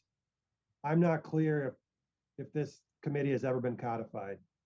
so this is the other thing that we need to do. What do we need to do to make this committee official? You know what I mean? Yep, and that's what I will do all that homework, and Okay. I'll do Okay. that. Yep. So yeah, so I think once we figure out exactly what we want the committee to be, then I will work with applicable staff to get that thing into city ordinance. So when do you expect to have this potential expansion? To I mean, do it? we can do this. I mean, if you guys give me direction today on what you want to do, I mean, I don't see any reason why we don't, now that we have this cycle done, Yeah. I don't see any reason, and I don't think we need another meeting until probably the fall again to talk about 2022. I would think by that time we would want to have that committee expanded. No, you know what? I think it's gonna be nice that I don't think we should meet quarterly because Okay. maybe we can invite previous organization that we already award money and they can come for 10 minutes and tell us what they're doing. Well, that's a good point. Yeah, I was trying to remember our meetings last year. I think maybe we did Yeah. a spring meeting, a summer meeting, and a fall Yeah. meeting. Yeah. And I think I threw another meeting at you guys. So I didn't plan very well. So we had, yeah, if we do a spring, or we could do 3 or 4, whatever. I mean, whatever you guys want. Yeah, I think we need to, because I would like to know, what those organizations that we already funded are they doing with the money, what are the projects coming along, how COVID affect them, and, I think we need to have that, Yeah, I guess I would just propose it. I think it's reasonable to schedule 3 as like solid, and then if we need a 4th, we can schedule that as needed. But I would say a spring, summer, and a fall, yeah. and then maybe a 4th as needed. And during one of those, would we do kind of like a check-in with the people that will be awarding this round? Yeah, and I forget how the exact timeline, but yeah, I think like I said, we do a summer meeting. That's where I can normally I would give you a report back on the previous year. Okay. Given COVID this year, there might be a few projects that aren't done yet.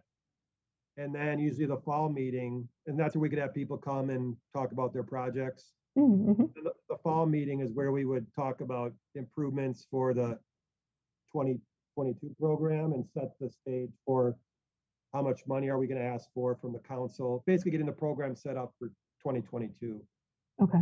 So yeah, 3 meetings makes a lot of sense. And then, like I said, if we need a fourth for whatever reason, we can always work that in. So back to your point, Julia. I mean, is there interest in maybe solidifying let's say we do like a June or July meeting? Would there be interest in having that committee solidified or expanded by that meeting or the fall meeting? You know, if this is the question, if we are going to formally create this committee, we need to do it before budget, because we have the stipend that we pay to some of the members, and we need to have that before the budget. Yep. So Okay. that one is going to be another, what is, how much you pay? I don't know how much the city pay for people to be in the committee, but it's Yeah, like it's like a, $20 yeah, and again, maybe. it's like, yeah, per diem or whatever. It's Yeah. it's not a whole lot, but it's enough to affect the budget. Yeah. Exactly. And this is the other thing that we need to consider too, Yep. Okay. So does that mean that technically we couldn't formally have the committee expanded until like the 2022 budget is approved? Is that kind of what that means? Yeah. Okay. Okay. But we can work, we can put everything together so we have it by budget time and say, we need to put okay. You need to put it in your budget, So does it make sense for me to come back to the summer meeting with, like, we don't have to decide right now? Yeah. If you want to give me some direction, that's great. And then I'll come back in the summer with like, here's the final stuff, and then we can approve it, and then. Yeah, I would say that. Yeah. Okay. So then, since we're going that formal with things, is this like going to be public knowledge where it's kind of like a ball toss? We've got 2 spots open, come in and apply type of situation? Or, I mean, how does that move then moving forward, especially if there's funds involved?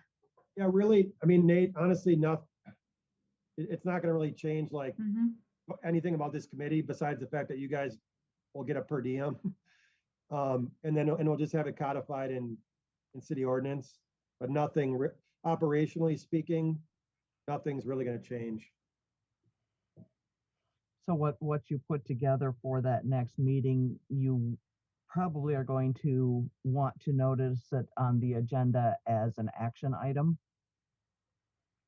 because we're probably going to want to vote on it. Yeah, and I don't even, yeah, sure, yep.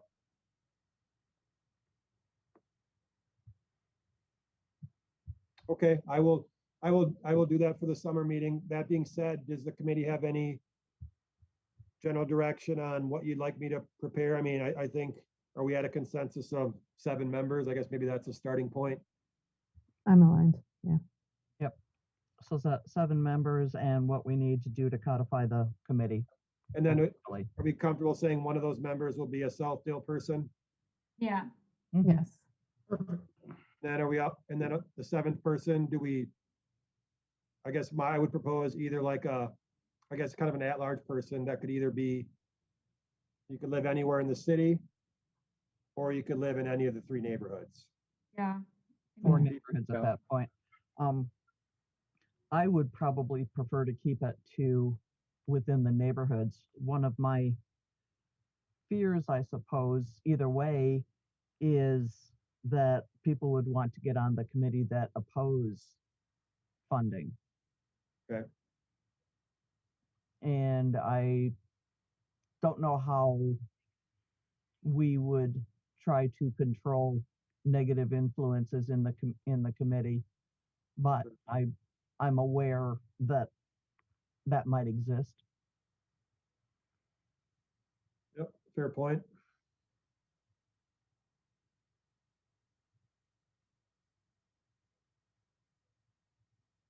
But I think, Dorothy, I think we also have more luck bringing another person. Easy to find another person from the rest of the city than from some specific neighborhood, because you know what I mean? We can also write it as an at-large person without specifying that lives where? That's what I'm saying. If you did at large citywide, they could still be from a priority neighborhood, right? But they wouldn't have to be. Right? Would Yeah. we be able to weed those people out like through the application process? Well, and that maybe a good welcome to City of Fitchburg, Emily, but you know, there's politics involved in I'm sure. appointments. So I understand Dorothy's point. Yeah. You know, that being said, you know, that would be one member of a 7-member seven. committee. But yeah, I mean, yeah, and just to be clear, so the mayor, a mayor makes city appointments. So this committee, Right. and Dorothy or Judah chime in, but I don't know. I mean, this committee wouldn't decide who's No. on the committee. Yeah. Right. But common council would. I don't know. Council members get copies of all the applications Mhm. for appointments to committees. So we would know who applies. Right. And we could certainly discuss and make recommendations to the mayor to see who the mayor would choose to appoint. And the council has to approve the appointments. Right. Exactly. Emily remembers this. It happened very recently. Yeah, I did. So any general again, this isn't binding, but any general consensus on the qualifications of an at-large member?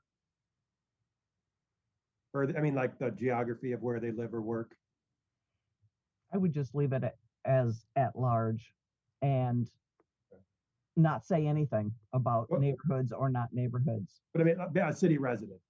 Yeah, it had to be a Right. city resident, not like a Yeah. people from Addison working in Fitchburg. No.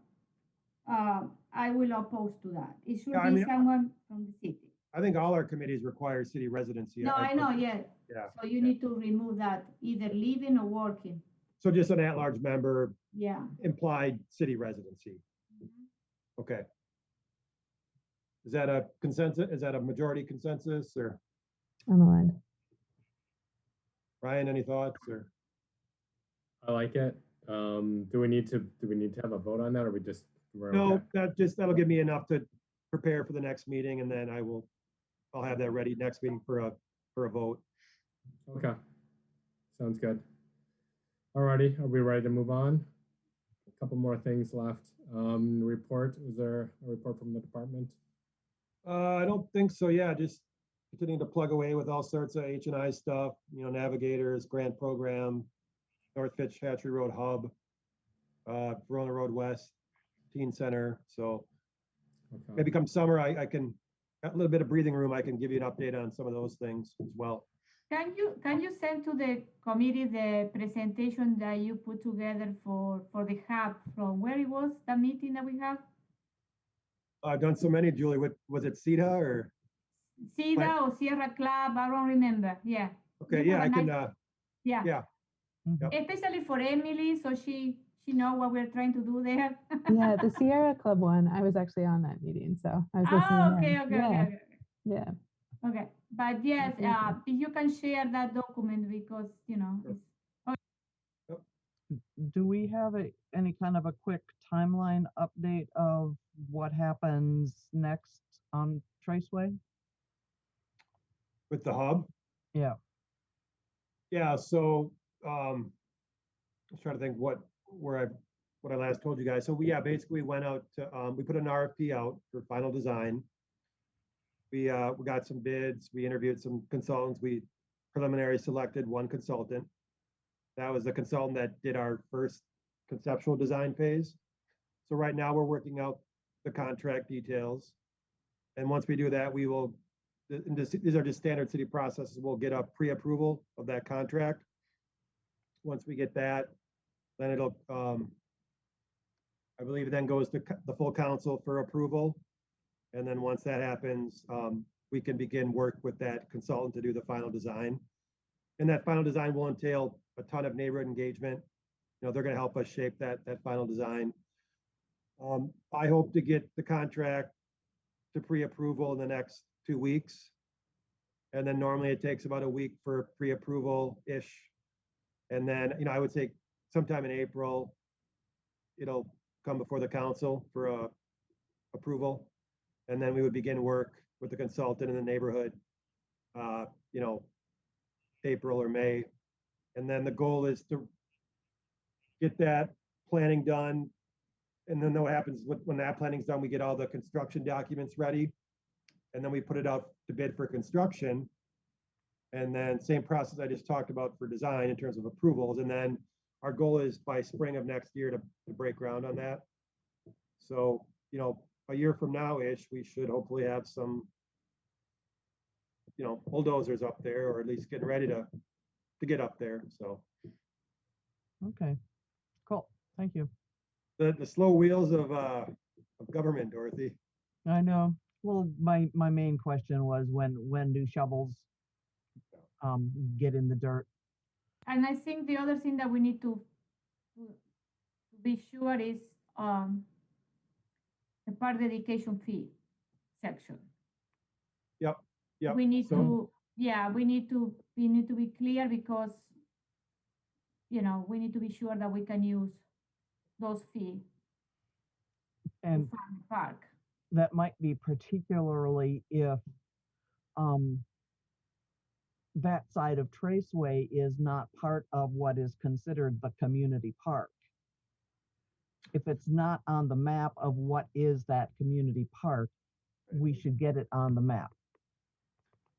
Yep. And just so folks know, this probably is a little bit too much detail for non-city alder people, but yeah. And just so you know, planning staff, since we came up with a vision for the hub, we have planned it as a community park. That was the intent. It was to draw not just the neighborhood, but to draw the community. So, yep. Is it on the map officially as? There was some Because discussion. there have been rumblings, okay? Yeah, there was discussion at the park commission to get it formally approved. There's not been movement on that lately that I can certainly update you on maybe at another time when I have more information. But staff has been proceeding under the assumption of trying to get it designated as a community park, per council direction at the CIP budget discussion months ago, and per concept planning over the past year plus.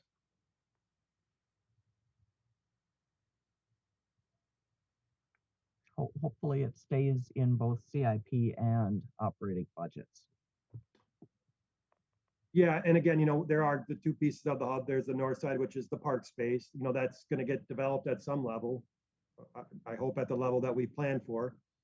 And then the south side is a few years out, and that would be other monies, not parkland dedication. It could be parkland dedication, but that would not cover all of that cost. All right. Clear as mud, right, Dorothy? I worry. What can I say? And I think some level of concern is justified. I'm just not certain what level. All right, can we move on? Sure. Any announcements? Yeah, I guess maybe we should just talk about a tentative next meeting date. Sure. We don't have to get the exact date and time, but maybe just like a general June or July, kind of late June, early July, early June. I don't know what the committee is. We have vacation plans or what, but any thoughts on a general timeline for next meeting date? When do you think would be a good check-in point? I guess if the committee, so does the committee basically want to do updates, maybe of 2020 projects? And then we could also do committee expansion, formalization, anything else? And I can give you a kind of a big picture H&I update. Anything else you want to talk about? Update the hub. Right. Yep. I'll put that in the H&I update. Oh, Can you bring also, if you know anything from the Southdale area, what is, if they have any community center there or any, what do they have there? You know, like. Yeah, I guess all that being said, I mean, if June would work for me, July would work for me. I mean, I think normally we do our fall meeting in like, well, prior to budget, so maybe like September, October. So I don't know if June or July would work fine for me. I can have all that information ready by whenever. And that's also considering and factoring in the navigators as well.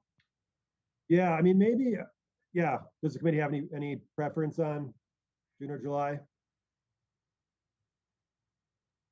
I mean, we could do mid to late July. Does that? Yeah, I guess really whenever you're gonna have the most amount of information. Okay, how about we just say June or July, and I will follow up with kind of when I can get a better sense of my workload come May. I'll follow up with you guys with a doodle poll, and then we'll figure something out. Does that work? Sounds good. good. The other add in that would probably be a good thing to do is to invite the JFF worker from Southdale and introduce her to the group and the work that we do, so she can help with the whole thing. Sure. All righty. And so we'll expect to possibly have a meeting in late June, early July. Okay. Yeah. Sounds good. All righty. Ryan, Any would you other- be able to send Wade contact info for the Yep. Southdale worker? Yeah, I'll get you. Her name's Lori. I'll get Good. you her information. Cool, thank you.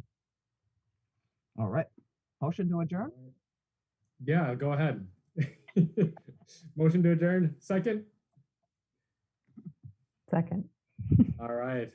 Motion adjourned. Or yeah. Motion to adjourn. Meeting adjourned. That's what I meant. Meeting adjourned.